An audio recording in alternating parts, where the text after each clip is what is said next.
To ku jama'a kuna ina dan Allah ina ta gira Umar Hashim mai zo ya ta ni karanta littafin nan shi ya rubuta amma ni zan karanta. Wawa kawai mu shiga abin da babu ruwansa. Kada ka ƙara ce mu wawa in ka ƙara ce mu wawa sai na ce babban butan malam tara ta gidanku. Na rantsi sai na yi maganin ka.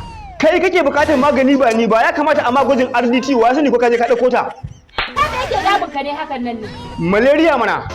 Idan aka kisan kai sai na kamo ka. Bara mutunci. To in ba malaria mai zai ɗauko na san dai Umar baya ce in kuma kana ce faɗa min yanzu in sa a jefe ka. Haka yake damun ka ne hakan nan ne. A'a da aya Allah mana ko zai shiryu. Allah wata ranka wallahi. To ke shikenan ba zan abun arziki ba ai a zo gidanka a mare ka a sa ma gira duka ai arziki ne.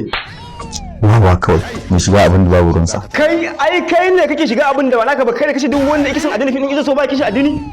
Allah ko? A'a to kadiya ne ku ce mai zo ga ɗalibai a gidan gala wasu suka fara yayewa.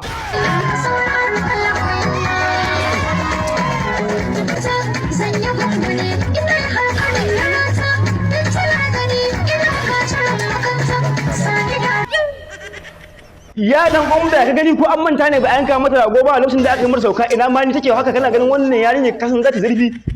Allah wata ranka wallahi. A'a zurfi ya tunani mana amma fa a banza tunda ta riga ta saka musu komai kin ga dole kowa illatsa komai ya zube. Haka yake damun ka ne hakan nan ne. To ƙarya ne ai kima da mutunci kuma sun riga sun zube yau ɗan solo sun kira ta gobe kuma ƴan tahe ne za su kira ta ko ba kan Umar Hashim. Na rantsi sai na yi maganin ka. A'a wai kai Umar Hashim me yasa baka san ganin laifinta ko dai ta daga masa kana ci ne? Allah wata ranka wallahi. Cinya kaza mana ya rantse in ba ta daga mai ya ci ba. Ubanka na ce. Kai kuma ban taba sanin daƙiƙi bane mara ilimi sai yau.